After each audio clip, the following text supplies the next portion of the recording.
Hi, my name's Ben. I work for the Game House, and today we're going to be looking at a quick Green Bay Packers 2023 NFL Draft profile.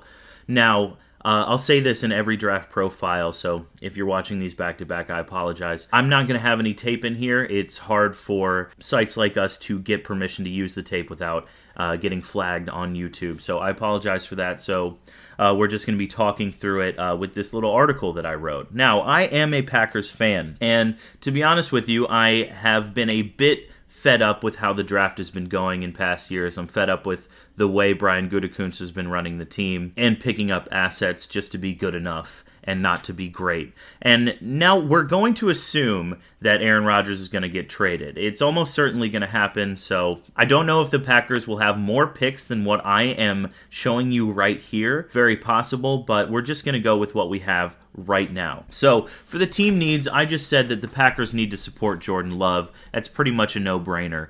They won't draft skill positions in the first round, but I think it's time to. I think it's really time to see what Jordan Love has, and the way you do that is by surrounding him with talent that you know is good. Obviously, the defense could use a little help, maybe a less injured pass rush, and definitely some safety help on the back end. With the first round pick, I went with Jaxon Smith-Njigba out of Ohio State. Now, the Packers are in an interesting position because it seems like 4 quarterbacks are going to be taken ahead of them. And then add on to that a lot of teams will need offensive line and defensive help, so they're not going to be taking wide receivers right away.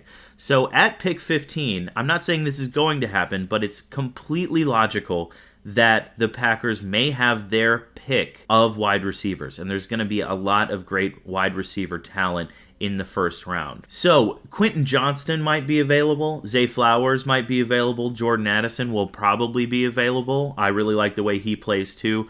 But for this exercise, I just went with the most pro-ready wide receiver, and that's Jaxon Smith-Njigba.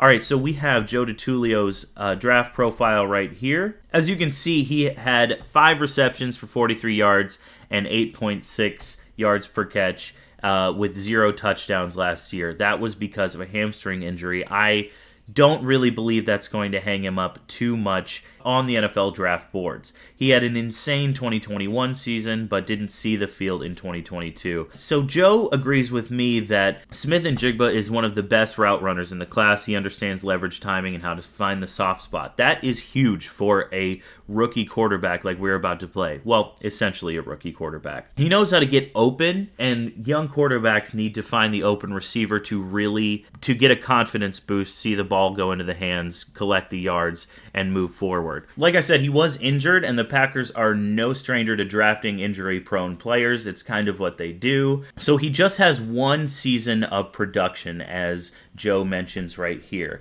He lined up in the slot a lot during college, and it might be hard to sort of switch him to the outside, but he could learn that quickly if the Packers use him that way. Even if he is just a slot receiver, they could move Romeo Doubs to the outside or keep him on the outside. It's pretty much a no-miss pick here unless he gets injured again, but like I said, whoever your favorite receiver is, the Packers might just take him.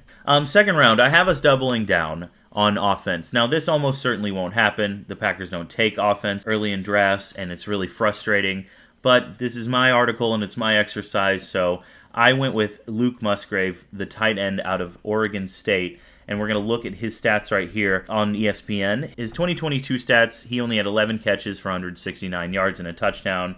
In 2021, he did have 22 catches for 304 yards and another touchdown. Now, those numbers don't inspire too much confidence, but you got to remember that this tight end class is deep, and a lot of the better ones will be going early. Could some of them fall? Absolutely, but Luke Musgrave is about the best that they could get in the second round. The stats not being there completely is sort of to do with quarterback play. Now, not to bang on Oregon State's quarterback too much, but he just wasn't utilized in the way he could be. A good tight end is a safety blanket for any quarterback, especially young quarterbacks. So it could be really worth it to have them grow together right away. And then finally, like I said, the Packers need some safety help, and I really like Jordan Battle out of Alabama. I'm looking at Draft Network's sort of top reasons to buy in and top reasons for concern here, because I'm living in an echo chamber and I just want people that agree with me. I do think he's a very high IQ player, as do they. He's not consistent as a tackler,